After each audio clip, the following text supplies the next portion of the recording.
And there we are.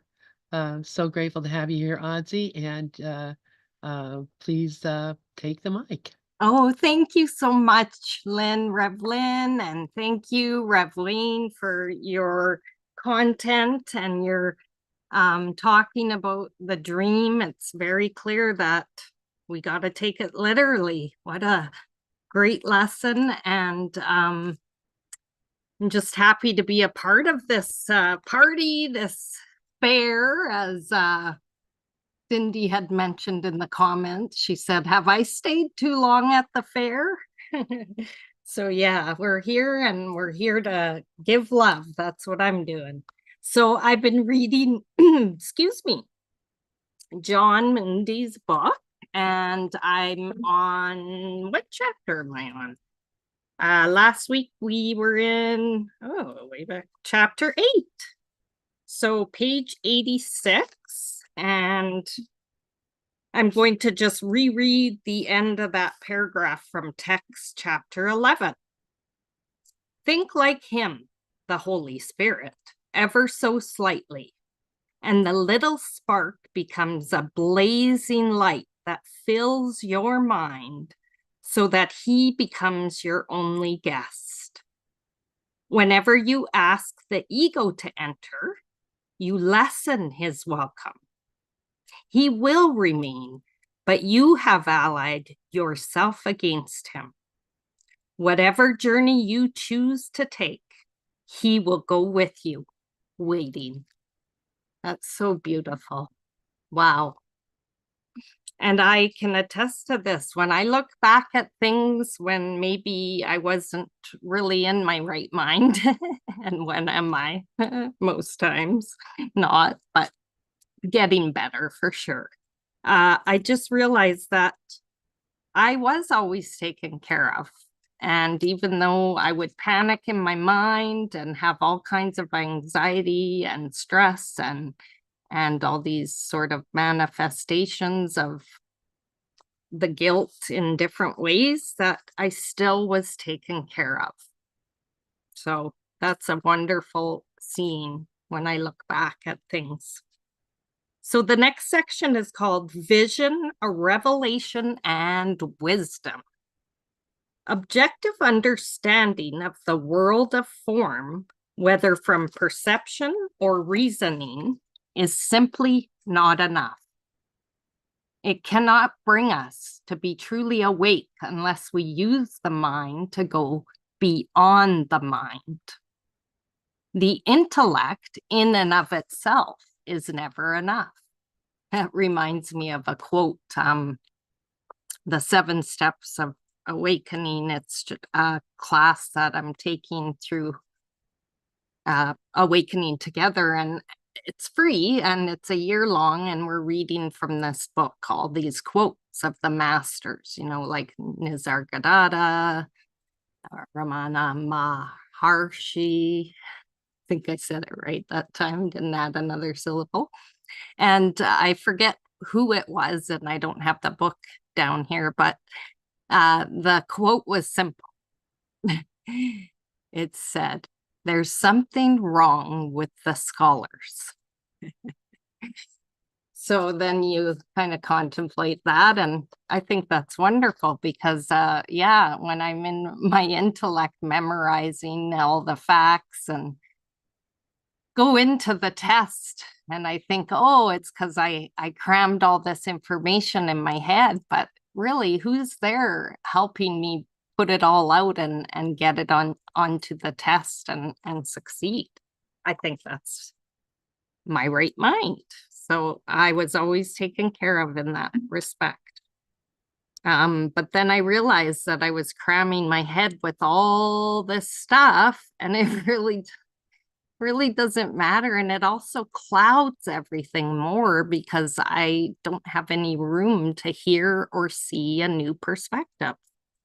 So this falling away of ideas and I want it this way, it should be this way, is really, really beneficial. And again, just the time, experience, direct experience, and the reading, you know, all of it combined just is perfect, and it's the way it should be. So the intellect in and of itself is never enough. The intellectual alone is dry and barren. According to many mystics, simply looking, perception, is judging and must therefore be abandoned. Remembering always that the memory of God comes to the quiet mind. Text chapter 23. And like I just said, stuff in my mind full of these facts. Well, I needed to do that though for the test because I really didn't understand school because of my brain. So that's how I got by. I thought if I memorize it and I believe, you know, Holy Spirit, inner guide, source, God, oneness, isness, just gave me that ability to do that so that I could succeed in a different way. Dove says in the chat, what we call intellect is ego misunderstanding. Nice. Thank you, Dove.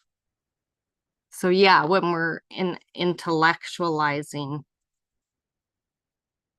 and yeah, any discussion is ego misunderstanding. Dove, do you want to come on? Like, are you available to maybe talk about that?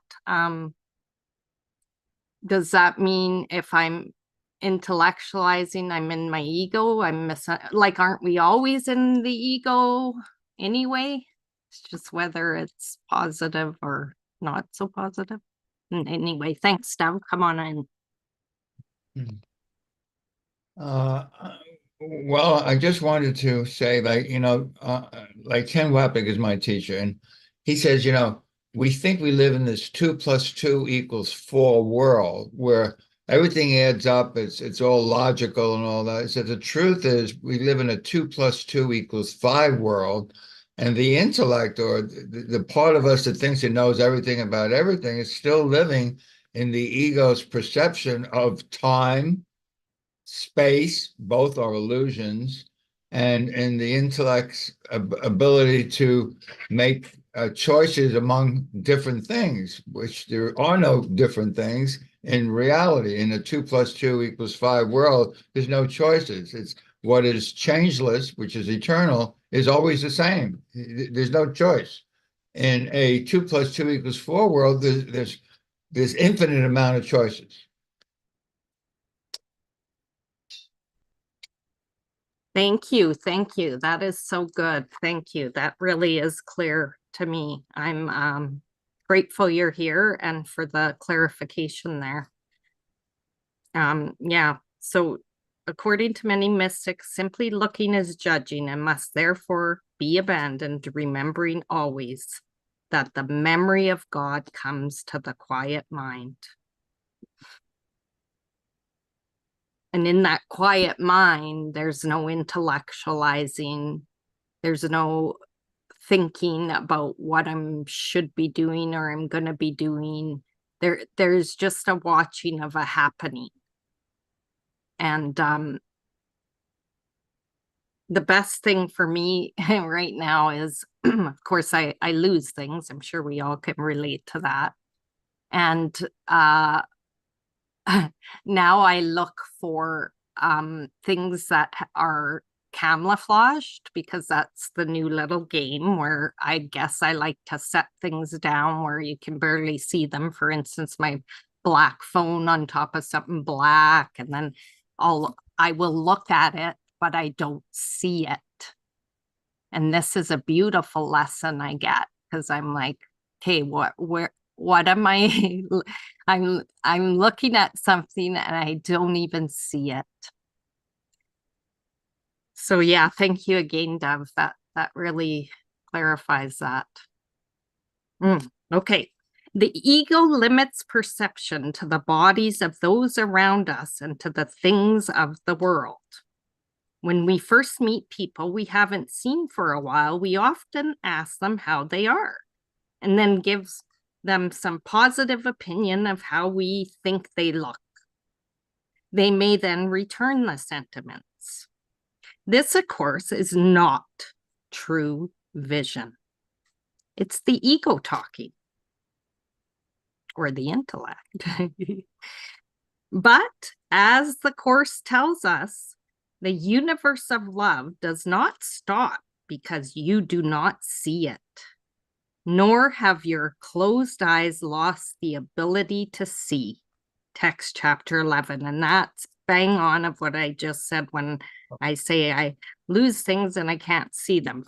And I drop things, my medication. I seriously, one of the side effects is dropping things. So sometimes I don't pick it up. And one time it was a red colored pen, and our floors have a reddish to them. And I didn't see it. I walked by so many times, I couldn't see it. Dove, you gonna say something? Oh, I thought you were gonna come and tell me something else. Darn. So I love that. So the pen wasn't, I mean, this is in the world. The pen wasn't disappeared. It didn't disappear. It was still there, even though I couldn't see it.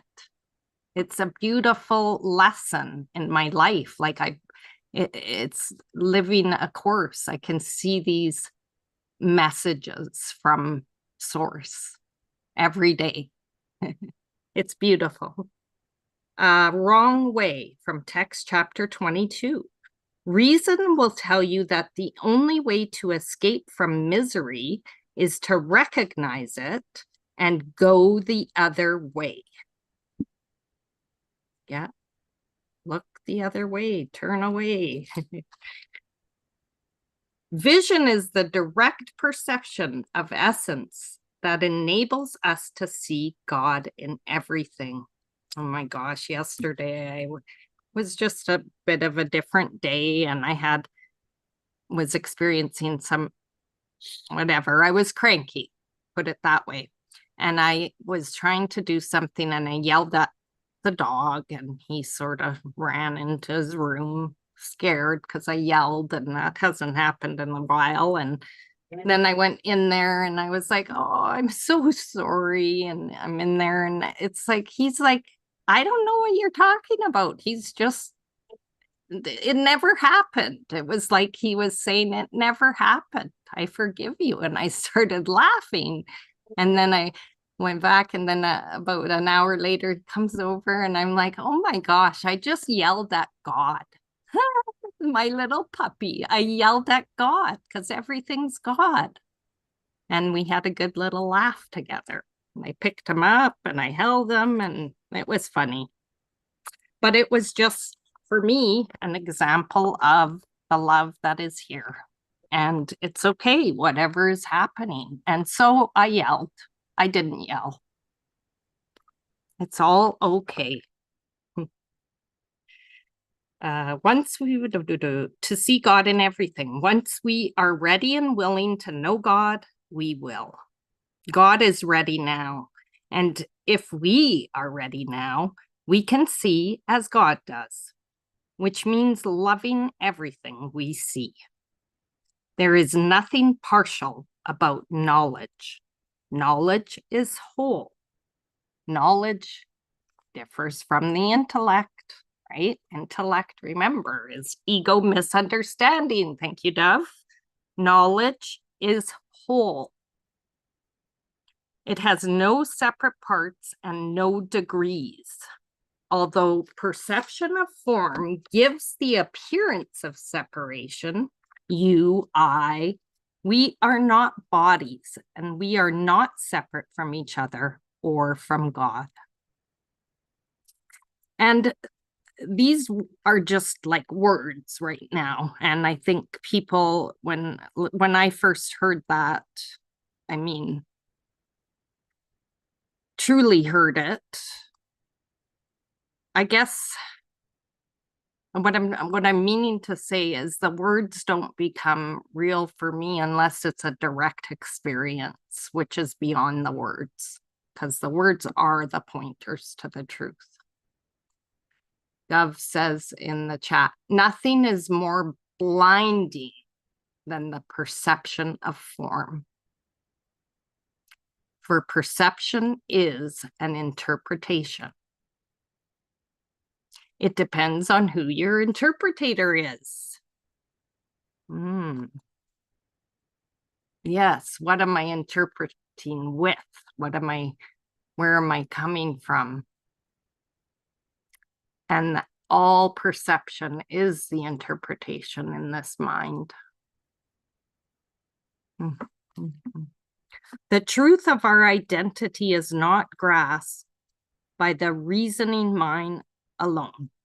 Based on information, facts, and associations gathered from the world of form, intellectual knowledge is complex. Oh boy, now he uses both the words together, intellectual knowledge. Is that an oxymoron? Is complex, specialized, and changeable. But that's just ego too, that likes to get in there and sort of be like, pick at things, pick at whatever words somebody's using. It's a distraction from really going beyond the words, is what I'm seeing.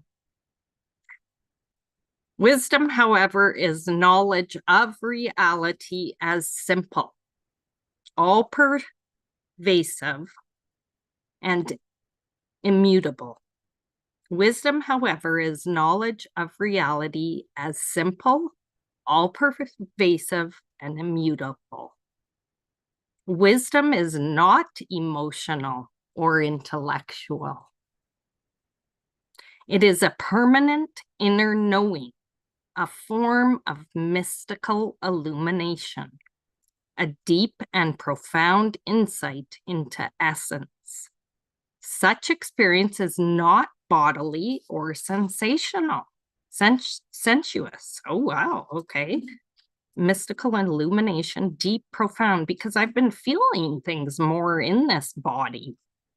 And I thought that was, you go from your head to your heart more so, and then feel what's happening. But then what's happening too is that feeling is dissipating, because then it just becomes neutral.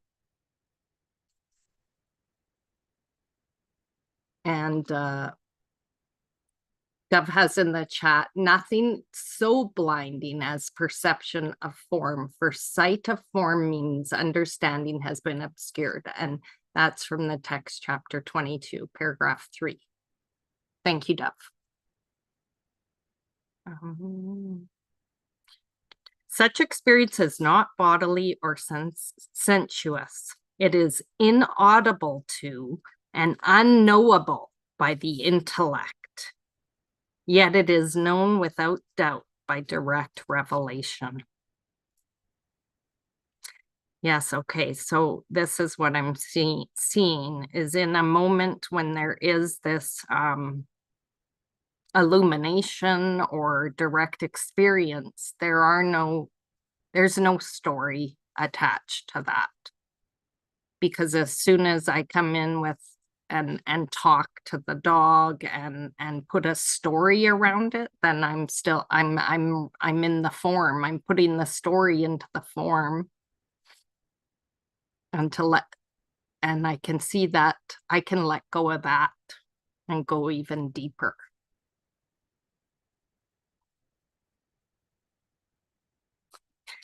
For Shankara and Eckhart, the way of salvation is the way of knowledge or revelation.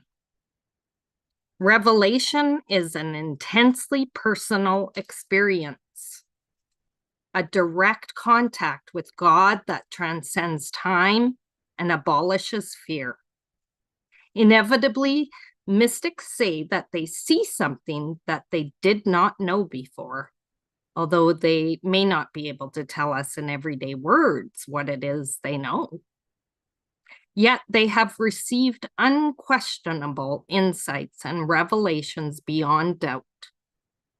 Revelation, the Course tells us, is literally unspeakable because it is an experience of unspeakable love. Text chapter 1. Pseudo-Dionysius calls it an unknown knowing, And there we are again, the oxymoron, unknown knowing. But that's how we can describe it in this world, the 2 + 2 is 5 world. I love that. Because you use opposites to describe. It's pretty funny, actually. According to D.T. Suzuki, the man who brought Zen Buddhism to the West, mystical awareness cannot be described because, excuse me, such experience stands above or outside words and reason. Suzuki says, when language is forced to be used for the transcendental world, it becomes warped and assumes all kinds of oxymora, paradoxes, contradictions, absurdities, oddities, ambiguities, and irrationalities. That is so true. When language is forced to be used, it's just impossible. It's so difficult to even in not even when we're not talking transcendental world, it's so difficult to know if somebody is even knowing what you're talking about. And I've been testing this and with my partner and asking him, you know, what am I talking about, or what do you think I'm talking about? And a lot of times it's different. Like, people are going to have their own vision of whatever you're saying in your mind. They can't see what I'm saying. They can't see the picture that's in my mind. I'm not describing it. And even if I did describe it, I don't know what filters it's going to go through with somebody else. Well, the projection of somebody else. So, I mean, and then what's the point anyway of trying to explain any of that? It's personal, it's individualized, and we know this. We know that from the course. Even the course tells us it's an individual course. I almost said something. Okay. Ooh, hey. Another way to say this is that to know heaven is to know love, and to know love is to know heaven. Even though we know it, we cannot say what love is. What is love? Baby, don't hurt me. Don't hurt me no more. Don't, you know that song? Sorry. Zoma would like my singing, I'm sure, but I'll stop now. However, before we can know heaven, before we can know God, we must let go of what we think is real. All the stuff on the outside that comprises the ego, body, mind's version of reality. Satori, the spiritual goal of Zen Buddhism, is both a knowing and an intuitive awareness. The goal is the feeling of infinite space, freed of concepts.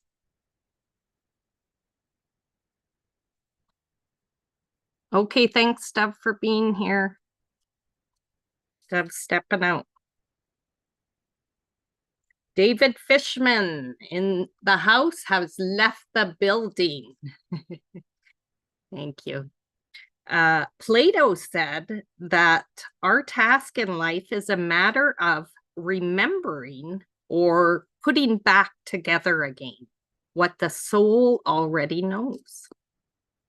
This recollection is not of this world, but of our real home, a place free from the dreaming of the world.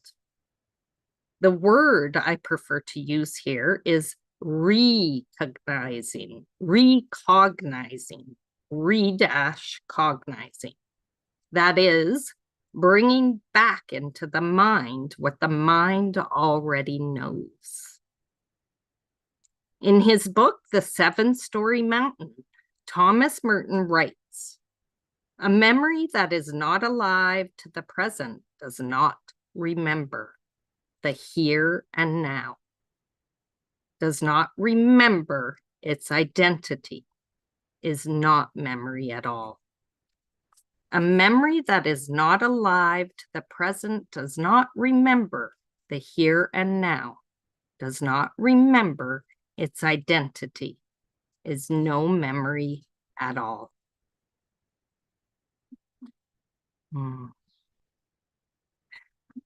What mystics know.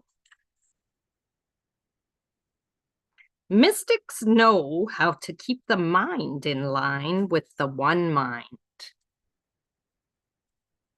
The mind in line with the one mind.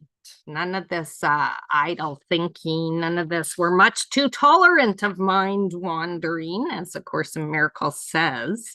And as I often think in my head, that'll come up. I'm much too tolerant of mind wandering as I come back to the truth. Always coming back, but still thinking and still just forgiving it all, loving it all. Mystics know that thoughts affect everything and do not project onto others. Yes, yes. I knew this before the course when I would say, I think I might have said this before, but in the past when I'd apply for a job that I really wanted, I wouldn't tell anybody about it because I didn't want their thoughts interfering with what could come of it. So I just kept it to myself until I felt the time was to share it. And it's funny that all that time, that's like living through and with the Holy Spirit, but then just forgetting that I have that ability because up comes this person and all that shit show. Pardon me, I just swore. Oh, mystics have insight into human comedy that often brings joy and laughter. Yes. My comedy can be inappropriate, so I tend to try not to say it out loud to too many people unless I feel like they are a kindred spirit that can handle my grotesque inappropriateness. So there's that. Mystics understand the interconnection of everything and how it all fits together. Maybe they're good at quilting, fitting all the pieces together. Mystics know there is no such thing as death and that the body is ephemeral. I've looked up that word before. I don't remember, but I believe it's temporary. Body is temporary, is what I would say. The body is not reality because it can be destroyed and nothing real can be threatened. Nothing unreal exists. So go onto the course. Temporary, I think. Mystics know that consciousness transcends the physical and that the body limits true vision. Yeah. The body limits true vision because it's not even who we are. I mean, there's a vibration happening even that I've noticed when I'm really present with the birds. Like I can really see it in there when I look really closely and intensely and almost stop looking. There's between like that come off of objects. It's like this wave of, I don't even know how to describe it or if this is just wackadoodle, but I just can see, I can see this shimmering almost. It's not light, it's just like shimmering off of the right beside the form, vibrating like, I don't know what it is, but it's interesting. Mystics know how to experience unspeakable love. My friend Rod Chelberg, the doctor who experienced a mystical awakening after having a stroke, sent me this description of what happened to him in one of his morning meditations. I walked into the vastness of heaven. I could see the whole world and the sonship. I love the feeling of love flowing through me. My mind is perfectly quiet, and I feel the deep peace of love. There is absolute stillness and quietness in my mind, and yet I know everything without speaking. I see everything with perfect clarity. I have infinite mind and no limitations at all when I am deep into this place. Christ visited with me. No words were spoken, only the awareness of love between us. It was perfect communication. Wow, beautiful. Beautiful. And that takes us to the end of chapter 8. Oh, Sharon, please. I see your hand up. Sorry. I think I want to tell you, I would come on if I had my Zoom doesn't work, the camera's broke, but I want to tell you, I think you are so precious. I know you from years ago, Audrey, but you call yourself Audsie now, and you are just the way you animate, the honesty, the creativity, and for that matter, also Rev Wayne. I just love it. It's just, I just think that it's interesting to look at everyone, how they're teaching. And when you teach, you just teach with so much personality. I just want to hug you. I call you Audsie. Is that what it is? Or Audrey? Whichever, Sharon. I'm good with any name. Do you really. remember years ago? I don't know if I met Yes, you. I do. I Yeah, remember because you're such a years character. I mean, ago. I'm a lot like you. I just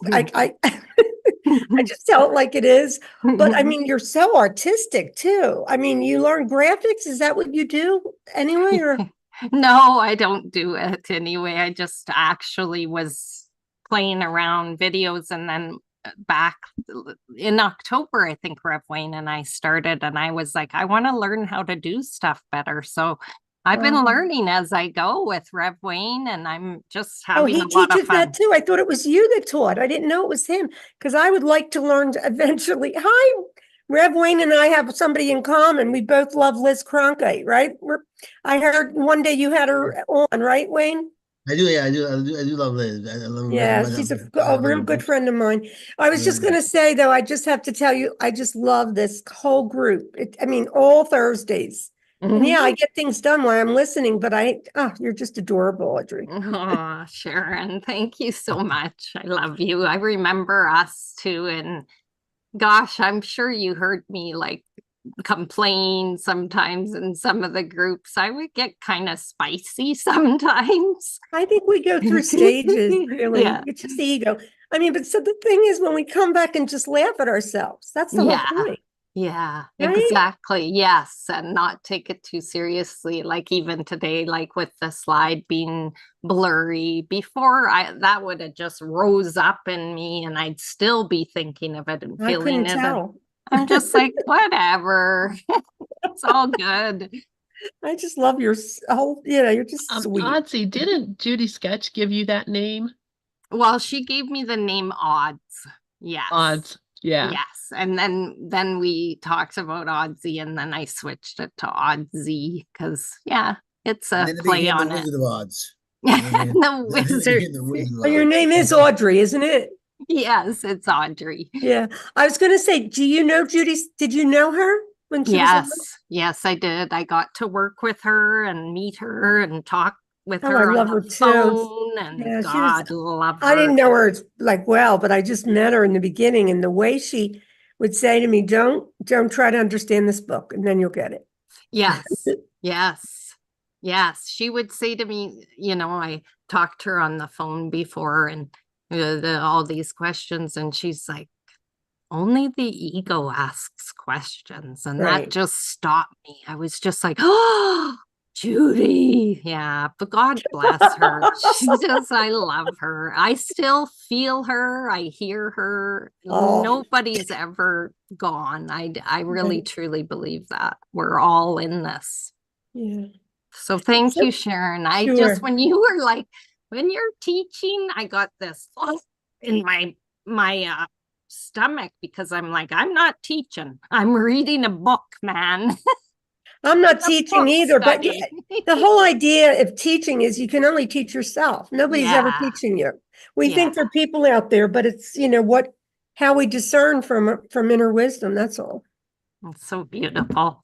Thank you, Sharon. I know both you and I have grown exponentially in these years because yeah, we are similar, and I remember thinking that back when we were together, we had similar times where we were going through the same thing. It's all part of that flow, and just the one people. mind, right? Yeah, It's just the one exactly. mind. Yeah. One mind. I always thought like I would tell people if they were in my head, they'd jump out because it was crazy. This is before I got to the course. What's so funny is that there's so many of us, it's like when you think about it, the ego is very unimaginative. And we have the Right. same experiences. Lots of people have the same experience. I was thinking the other day how many of us had been hit by cars.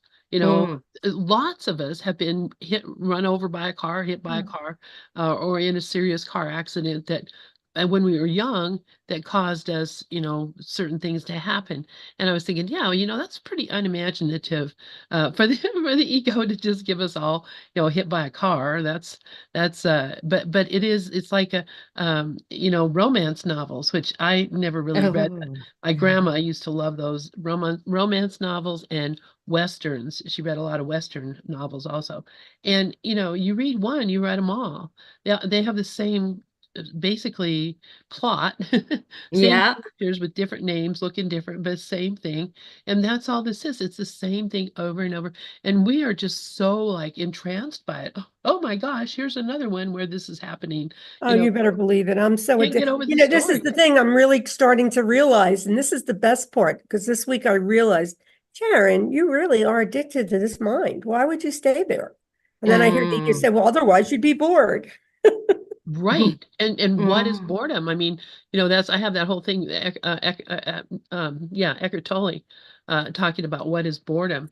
And it just blows you away. It's like, it really is basically it's the denial of what's really here. Right. That's it. We're like looking for Yep. something else. Right. Just It's not just a being concept. We just, when I see it happening and I really call myself out, I do start laughing even by myself. Because really, you if can't you help want to do it. a process and have fun with it, you got to laugh. That's right. You do gotta laugh.